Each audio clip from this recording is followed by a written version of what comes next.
What's going on, everyone? This is Derpy here, and today I want to walk through a War Thunder battle that I had. Now, War Thunder is a really interesting game because what I'm doing is I'm flying a P-51 Mustang, one of the classic American fighter aircraft in World War II, known as the Cadillac of the Sky, in an arcade battle. Now, what this is essentially a simulation battle where my team is trying to destroy the enemy bases, they're trying to destroy ours. We're each flying some fighters, some bombers. You're going to see some planes like the P-51, the P-38, the B-25, and a few other different types of bombers and fighters in War Thunder. Now, for those of you who already play, you might know a few more things than I do. I'm going to explain a few things as I'm going throughout this battle, and if you all enjoy it, I might make a few more like this one.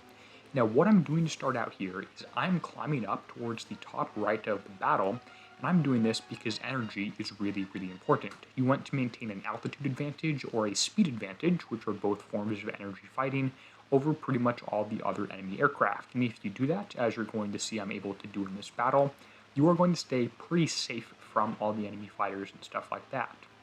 So instead of heading into the fuzzball in the very center of the target, I'm going to be pretty high up and worry about the planes that are around me and are potentially dangerous to me. I see a low-moving P-47 towards the bottom of the battle here, so I'm going to initially engage him while keeping an eye on the other planes. I decide to switch focus to the P-51 that's coming in at me here because he is going much faster and is going directly towards me. Unfortunately, I'm going to end up engaging him in what's known as a head-on, which is generally something you should be avoiding. This is where you're coming directly towards someone and you both roughly have a 50% chance of destroying their plane, which is not great because there's no real skill involved, and I should be using my higher altitude and speed to my advantage. But I don't, and unfortunately, he hits me a few times while I miss him, but luckily for me, I don't do too much damage. He doesn't really do too much damage to me. But because I had a higher altitude and speed advantage, by the time he comes around and is on my tail, I'm already over a kilometer away from him. A kilometer is roughly the maximum gun targeting distance you can be at. I prefer to be between 0.4 and 0.7 kilometers away from them, just because it's a little bit easier. Because he is so far away, I decide I'm going to come around again and see if I can engage him, hopefully from above. Unfortunately, he does pitch up and has enough airspeed he can hit me in a head-on, and we exchange a few more blows this time. No real damage to anyone else either way there.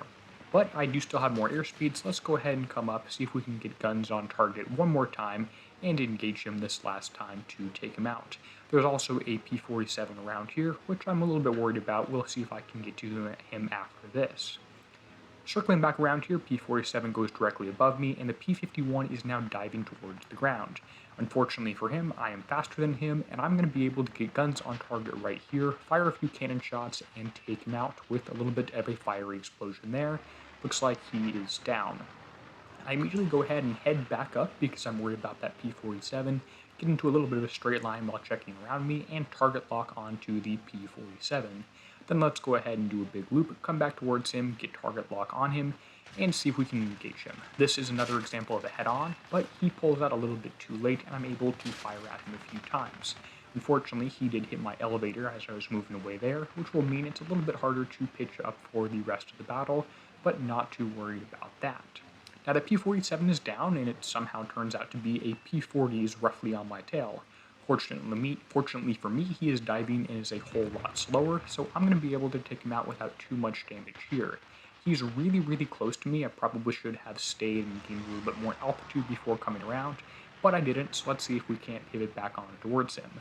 It's pretty common in situations like this to get tunnel vision where you're really focused on one target. I want to avoid what's known as turn fighting and get into more of the boom and zoom or energy fighting mix.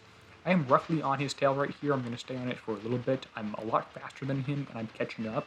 I don't really want to be on his tail, especially if he was, say, a bomber with a rear gunner, but I blew off half his wings, so I'm not too worried about that. He's down. Let's go ahead and level off, check the skies around us for another target, and see who our next victim is. There's a P-51 directly below me, and I think I'll go ahead and loop down towards him, see if I can't get anyone over here. I actually end up deciding against that, and because I have about 4 different team members down at the bottom there, I'm going to let them deal with the 2 reds because they're outnumbered and I trust my team to do pretty well in that case. You can see that the A few other people are spawning back in towards the main screen. I like to go ahead and aim for this P-38 towards the far side of the screen, because I think I can do a pretty good job killing him, and my team member over there who looks like he needs a little bit of help, he's not really doing too much and is on the same energy level as this guy right here. Now the P-38 is moving, and it is, going pretty low to the ground, which means I'll have a pretty big advantage coming from above him. If he were to turn around and try to engage me, he would stall out as he was zooming up towards me. He's really low, really slow, going in a nice straight line, which should be pretty easy for me to kill. This is not a realistic battle, so I'm not too worried about blowing my wings off due to airspeed or something like that. Now because he's so low and slow, you can actually see on the radar, if you check that towards the bottom right, there's going to be another one of my team members in a P-51C, which is a lower ranked vehicle than a P-51, comes in and kills this guy just before I got there, so wasted a little bit of time, wasn't really helping out my team advance their ticket counter, which you can see at the top. A little bit unfortunate, but at least I was safe and there were no other enemies near me. Let's go ahead and head back towards the center of the battle, see who's over there. You can see a few more bombers are spawning in now. We have a B-26, an SB-2C, and a few other different types of enemies out here. There's a P-51 down low. I decided I'm going to head for that one because he's fast, although my team members were able to kill him before I did that. So I reevaluate here, blow off some airspeed, and gain a little bit more height, just to see what's going on. Generally, I really like having high altitude, which can make the game not quite as exciting at times, but it does give you a lot of options to choose from. There is an SB-2C heading towards the bottom. I debate engaging him, but elect not to, and decide to go for the high altitude bomber instead, because this guy should be taking care of my team members pretty easily. There's, 4 of them and 1 of him. Now the B-26 over here, I decide I'm going to see if I can engage him, aim off to meet him up a little bit, and I go ahead and check behind me, and when I check back in front of me, the B-26 is dead. So let's shift focus back over to the other high altitude plane over here, which is a B-34. This is another bomber, and I like to gain more altitude while checking around, making sure there's no better target to go for. He is headed directly towards me pretty much. I go ahead and increase my rate of climb quite a bit, which means that if he wants to attack me, he has to pitch up pretty drastically, which will result in much lower airspeed for him. Once I pass him, I'm going to execute what's known as a split S maneuver, where I go ahead and roll my plane upside down and then pitch up in terms of my plane's direction, and see if I can engage him a little bit here.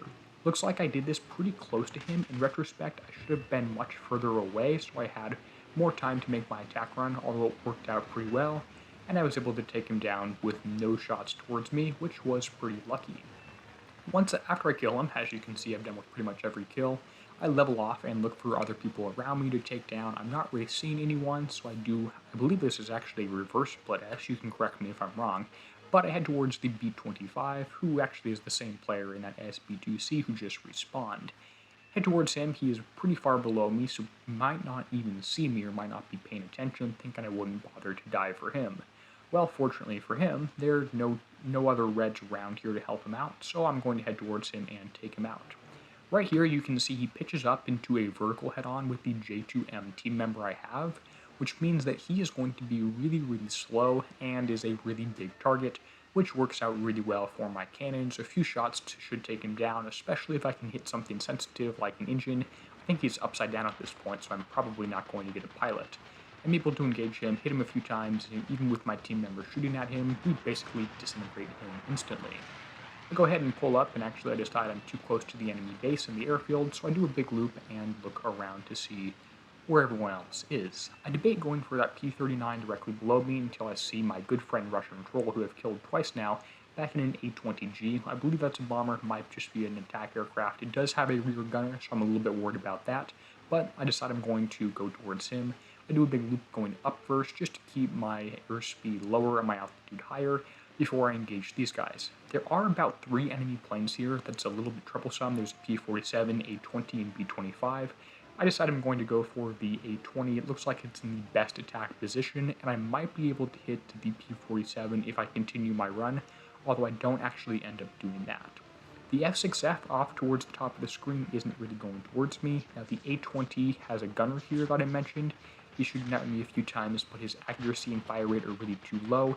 I come down from directly above, have a huge target for him, blast him a few times. Now I could have continued pitching down here and gone for the P-47 or the B-25, but I go ahead and level off because I know I'm well above them, check behind me, make sure there's no one else. Actually got scared by my own chemtrail there, no worries. I head towards this B-25, decide to pitch down and engage him a little bit here. At this point I'm up to 6 kills, which is pretty good. B-25, shooting him a few times. Now, unfortunately, I aimed pretty low on this one. The aiming reticle didn't pop up until I'd already pitched down a little bit, but I'm somehow still able to hit him and light him on fire, which works out pretty well and results in kill number 7 for me.